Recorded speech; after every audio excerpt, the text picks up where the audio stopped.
নমস্কার, রাধে রাধে। আমি ডক্টর সেন আবার এসে গেলাম। স্ক্রলিং করতে করতে মোবাইলে ঠিক দেখা হয়ে যাবে। তবে হ্যাঁ, একটা কাজ করতে পারেন। এই যে চ্যানেলটা দেখছেন, সাবস্ক্রাইব করে নিন। হেলথ ডায়েরি, ওখানে ক্লিক করুন, উপরে লেখা আছে। ওখানে গিয়ে একদম সাবস্ক্রাইব দেখাচ্ছে, ওখানে গিয়ে সাবস্ক্রাইব করে দিয়ে বেল আইকনটা টিপে দিন। তাহলে এই চ্যানেলটায় আমি প্রতিদিন আসি, এভরি ডে, এবং নতুন নতুন ঘরোয়া টোটকা, ইয়েস, হোম রেমেডিজ নিয়ে, যাতে মানুষ ভীষণ ভালো থাকে। না, ওই ফুটপাতে বিক্রি করা ঘরোয়া টোটকা নয়, এগুলো কলেজ থেকে রিসার্চ করা, আমার মেডিকেল কলেজ থেকে রিসার্চ করা সেরকম কিছু হোম রেমেডিজ আপনাদের বলি আমি, এবং আজকেও বলবো। শীতকাল পড়েছে, প্রচুর ঠান্ডা, আরও ঠান্ডা হয়তো পড়তে পারে। কিছু মানুষ দেখবেন একদম ঠান্ডার দেশে বেড়াতে যাচ্ছে, তারা সুন্দরভাবে সুস্থভাবে ফিরে আসছে। আর কিছু মানুষ বাড়িতে লেপের ভেতর শুয়ে থেকেও সর্দি কাশি লেগে যাচ্ছে। কিছু মানুষ আছে গরমকালেও সর্দি কাশি হ্যাঁচো করছে। কিছু মানুষ সারা বছরের সর্দি কাশি তাকে নাক দিয়ে জল পড়তে থাকে। কেন? একটাই কারণ, যে একটা ছোট বাচ্চা থেকে মানুষ বড় হচ্ছে, ওই বাচ্চাটার শরীরে যদি ভিটামিন B12 কম থাকে, তাহলে সে সারা বছর সর্দি কাশিতে ভুগতে থাকবে। ভিটামিন B12 এমন একটি ভিটামিনস যেটা প্রতিটি মানুষের শরীরে ইমিউনিটি তৈরি করে, আর এটা কম থাকলেই তার শরীরে ইমিউনিটি লো হয়ে যাবে, দুর্বল হয়ে যাবে, ক্ষীণ হয়ে যাবে। তার শরীরে অ্যালার্জি দেখা দিতে থাকবে। একবার হ্যাঁচো শুরু হলে সেই 10-12টার পরে গিয়ে থামবে। তাই বলা যে ভিটামিন B12টা এই যারা সারা বছর সর্দি কাশিতে ভোগেন, একবার টেস্ট করে নেবেন।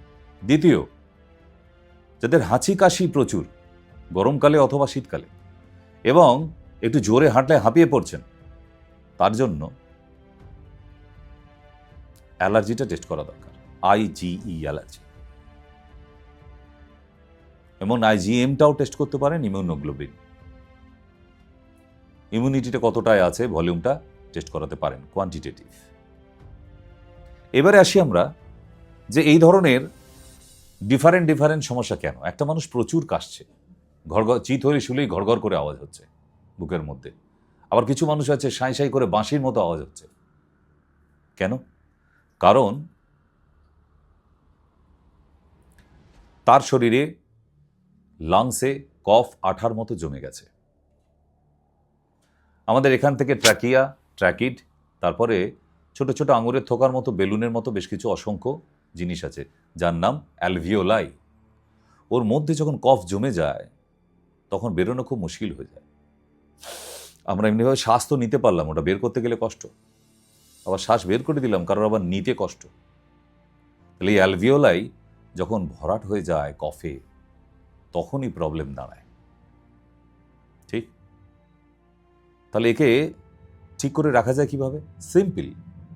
সকালবেলা উঠে বাসক পাতার চা, বাসকা টি বলা হয় একে। কিভাবে তৈরি করবেন? 5টা কচি বাসক পাতা, তাতে একটু আদা, একটুখানি লবঙ্গ, একটু তুলসী পাতা, আর একটু দারচিনি দিয়ে সুন্দর করে ফুটিয়ে তার মধ্যে নামাবার সময় একটু তাল মিশিয়ে দিয়ে দিন। একদম চায়ের মতো খেতে হবে এটা। এই চাটা যদি এই শীতকালে দিনে 2বার করে সেবন করা যায়, যারা সারা বছরে সর্দি কাশি হওয়ার রোগী ছিল, 7 দিন পর আমাকে এই নিচের নাম্বারে বা নিচে কমেন্ট বক্স আছে, ওখানে জানান যে আর আপনার সর্দি কাশি হচ্ছে কিনা। 7 দিনে যদি এত ভালো রেজাল্ট পাওয়া যায়, তাহলে আমি বলবো যে এই বাসকা টি যেভাবে বলে দিলাম, কি থাকবে আবার বলে দিই। বাসক পাতা 5টা, তুলসী পাতা 5টা, লবঙ্গ 5টা, একটুখানি আদা, আর একটুখানি দারচিনি, নামাবার সময় তাল মিছরি। ঠিক আছে? তো এইভাবে চাটা অন্তত মিনিমাম 2 মাস থেকে 3 মাস, 90 দিন সেবন করলে আপনার জীবন থেকে দেখবেন এই সারা বছরের সর্দি কাশিটা অন্তত 80% চলে গেছে। বলুন স্যার 20% গেল না কেন? 20%-এর জন্য আমার চেম্বারটা খোলা আছে। 20%-এর জন্য এই নাম্বারে কল করে আপনি প্রেসক্রিপশন করিয়ে নিতে পারছেন, আপনাকে আসতে হবে না। নিচে যে নাম্বার দেওয়া আছে, এই নাম্বারে কল করলে আপনার প্রেসক্রিপশনটাও রেডি হয়ে যাবে, যে কোন ওষুধটা লাগবে এই বাসকাটি খাবার পরে বলে দেওয়া হবে। ঠিক? আর একটা ওষুধের নাম বলি, লবঙ্গাদি বটিকা। যাদের খুক খুক করে কাশি হচ্ছে, শুকনো কাশি অহরহ প্রতিদিন সারাক্ষণ হতে থাকে, তাদের লবঙ্গাদি বটিকা চুষে সেবন করুন, সুগার না থাকলে মধুসহ। দেখবেন শুকনো কাশি বন্ধ হয়েছে। কফ কেতু, এটাও একটা ছোট্ট ট্যাবলেট আয়ুর্বেদে এবং ক্লাসিক। সকালে দুটো, সন্ধ্যেবেলা দুটো মধুসহ চুষে খান। দেখবেন আপনার জমে থাকা সর্দি, কফ বের করে দিচ্ছে। এবং বের করে দিন, ওকে রিটার্ন ব্যাক করবেন না, ঠিক? এবং বনফশা বলে একটি পাউডার পাওয়া যায়, বনফশা। বনফশা কি? একটা গাছের নাম। হয় কোথায়? কাশ্মীর এবং বরফ এলাকায়। এবং ওই বরফ এলাকায় এই গাছ একদম মাথা তুলে দাঁড়িয়ে থাকে, মরবে না। ওই গাছে এক ধরনের শ্যাওলা হয়, বনফশা। সেটার পাউডার বিক্রি হয় আমাদের এখানে লোকালে। বনফশা নামটা লিখে রাখুন। যাদের হুপেন কাশি, মানে কাশলে ঘটাং ঘটাং করে মনে হচ্ছে আওয়াজ হচ্ছে ভেতরে একদম, সেই বাচ্চাদের হাফ চামচ বনফশা পাউডার 1 চামচ মধু সহ মিশিয়ে দিনে 2 বার করে সেবন করা, বাস। দেখবেন সেই বাচ্চাও সুস্থ। তাহলে আজকে যদি এই মোবাইলে এই 2 মিনিট সময় দিলেন, তাতে যদি এত কঠিন কিছু জিনিস এত সহজভাবে তার সলিউশন পেয়ে যান, তাহলে আপনি কেন সাবস্ক্রাইব করবেন না? Please subscribe.